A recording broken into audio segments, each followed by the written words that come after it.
the beauty of the land of Israel, the eternal homeland of the Jewish people. Prophecy tells us that the land will only bloom when the Jews return from exile, and here in today's Israel, we see the fulfillment of that prophecy. As the Jewish people began returning to the land of Israel in the 1800s, they found barren hills, swamps, and unfarmable land. Mark Twain described it as desolate and wondered how anyone could live here. But as God granted the Jews the right to return to their homeland, they worked hard to drain swamps, wipe out malaria, reforest barren hills, plant, harvest, and the land bloomed for the first time in more than 1,000 years. In buying a piece of Israel, you will be joining an historic opportunity. I say history because in modern history, this is what was done, the reclaiming of the land of Israel. This was not only done in the secular world, but the religious as well. An example of this that comes to mind is Yoel Moshe Solomon, who originally was a tremendous Torah scholar who learned under the Rav of Yerushalayim, Rav Shmuel Salant. However, later in his career, he decided we also must go out and start farming the land. And this eventually led to the purchase and the farming of the first moshav in Israel, known as Petach Tikva. It was Jewish labor, the work ethic of those who loved the land of Israel, that began the rebirth of agriculture in the once barren land.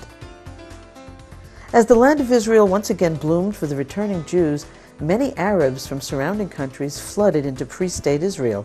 Today in the Galilee, the majority population is Arab, and they are also slowly, illegally, encroaching on state land. Building without permits is the norm here. The gray buildings are those under construction.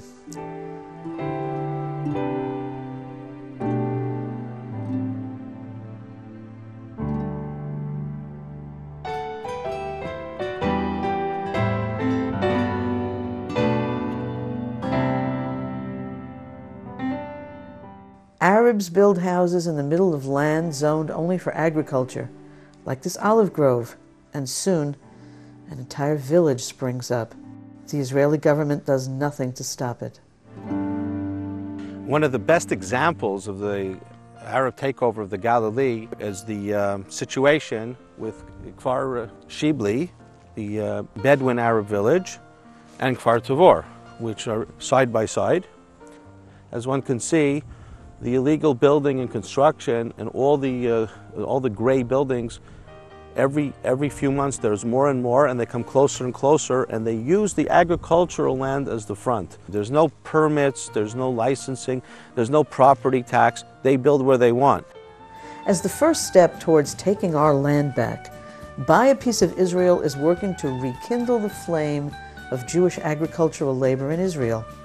The aim of the Buy a Piece of Israel program is to buy up plots of land, such as this one in the heart of the Galilee, in order to keep as much land as possible in Jewish hands. The land is rich and good, and this tract of farmland in the Galilee lies adjacent to beautiful grapevines and pomegranate fields. But there's more. Jews will be trained to work and cultivate the land, as the early pioneers did, planting crops for profit to the landowners. It's a mitzvah, a commandment from the Bible, to own land in Israel. And all land purchased through Buy a Piece of Israel will be worked in accordance with Jewish law.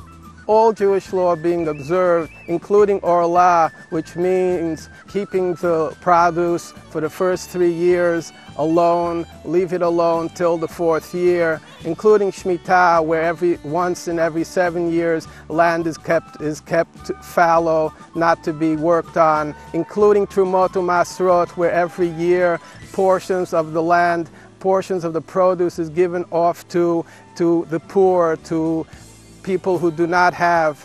This is a unique opportunity for the Jewish investor to both own a piece of Israel and share in the mitzvot that are related to having a piece of Israel.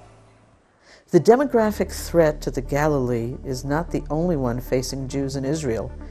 Arabs from outside of Israel are buying land throughout the country, and massive land theft by Israeli Arabs is slowly chipping away at the ability of Jews to dwell throughout the land.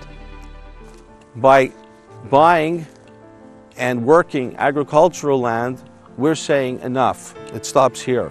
We're saying that Jewish people have to work the land of Israel, have to take Galilee, and not just say that it belongs to us, but we have to affirm our sovereignty. And by owning, and every Jew has an opportunity today to own a piece of Israel, to buy a piece of Israel, so that we can take our country back. Your support of Buy a Piece of Israel is a win-win deal. Buying up as much land as possible keeps it in Jewish hands, and also will create jobs for youth in the Galilee and from all over the Jewish world. Slowly, quietly, we are losing the battle for the land of Israel. But we can change things and make a difference.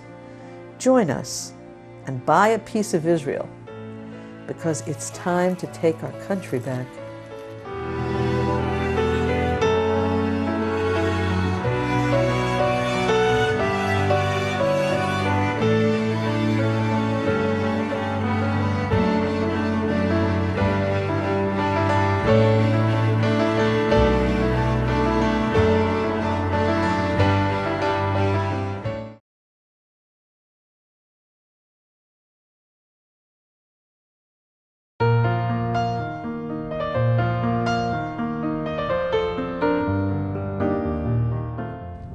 This is Yehuda.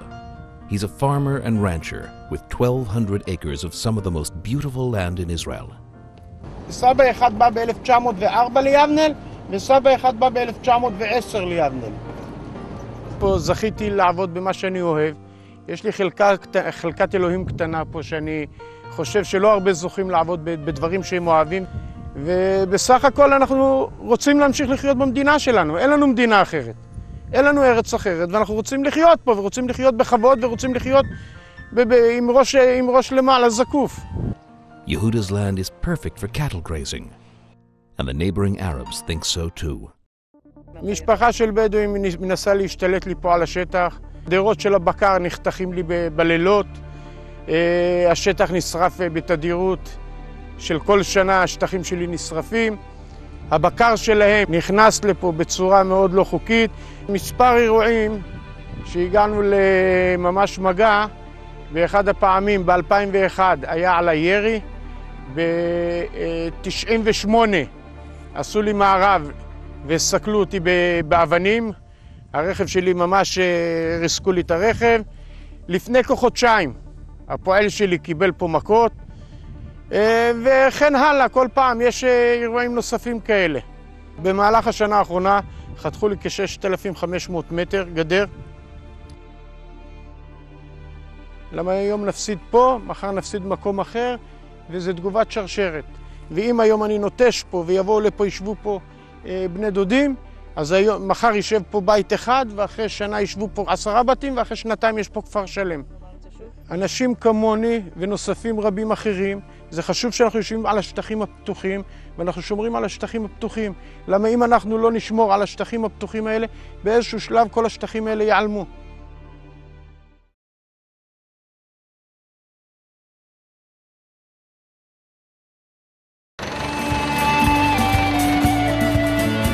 Today is Tu B'Shvat, the New Year of Trees. And in honor of Tu B'Shvat, we came out to this recently purchased property and we planted it up full with Suri olives. All the trees came from a Jewish-owned and run nursery. All the labor today was done by Jewish hands. In 4 years from now, it's halakhically acceptable to start to pick the olives. And with God's help, Bezrat Hashem, we will continue with the harvesting and production of olive oil, also only with Jewish hands. This is our first planting this year, and we would love the opportunity to plant up more and more and keep the land in Jewish hands and reclaim sovereignty in the Galilee.